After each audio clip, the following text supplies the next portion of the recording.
চাচা বাড়ি ঘর এত সাজানো কেন? আর হেনা কোথায়? হেনা বিয়ে হয়ে গেছে। তো ভাই এই দুই বলদে বাংলা মাল খেয়ে ফেলছে, তো বিলাই আজকে একটু বেশি খেয়ে ফেলছে, এই জন্য চাঁদে না গিয়ে মঙ্গল গ্রহে চলে গেছে। তো ভাই আমরা যেমনটা জানি মঙ্গল গ্রহে প্রাণের অস্তিত্ব কিছুই নাই, তো বিড়াল একটু বেশি খেয়ে ফেলছে, এই জন্য সব রকমের প্রাণী দেখতে পারতেছে। তোরা কে না আমার বাসা হুমুন্দি কয় গিরা মান্দার পোলা প্যানকল বাসু ভাই আমার ভুল হয়ে গেছে। তো শগুন বিড়ালকে গান পয়েন্টে রেখে ফায়ার করতে যায়।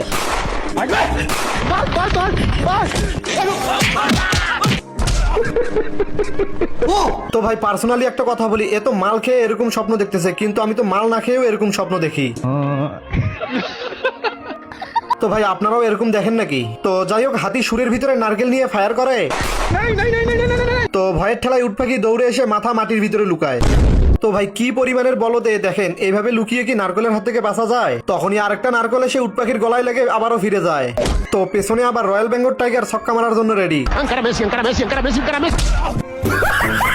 তো ভাই আমার মতন এই মালের কোনো গার্লফ্রেন্ড না থাকায় 14 ফেব্রুয়ারি রাতে সে পড়ে পড়ে ঘুমাইতেছিল। কোনো মাইয়া আমার চয়েস করে না।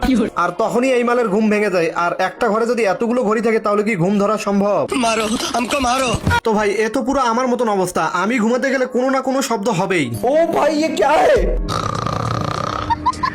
এই দেখেন মাছও নাকি ঘুমাইতেছে, তাও আবার নাক ডেকে। ये सब क्या देखना पड़ रहा है? তো এর একটা ঝাটকিতে সবগুলো ঘড়ি বন্ধ হয়ে যায়। তো এরপর এই বলতে যখন আরাম করে ঘুমাতে যাবে তখনই এক টুকরো আলো এসে ঘরের ভিতরে ঢুকে। আলো দেখে এই সাহসী লেজ গুটিয়ে পালাইতেছে। আরে আকাশ থেকে তো পরিমণি নেমে আসছে, কি একটা অবস্থা ভাই। नजारा है क्या माल है यार। আমি সিঙ্গেল। কই আমি ভি পটালো।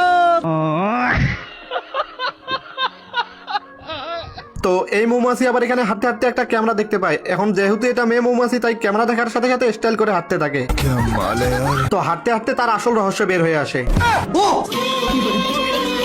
তো ভাই এই মাকড়সা আবার এদিকে ওদিকে জাল ফালাই রাখছে।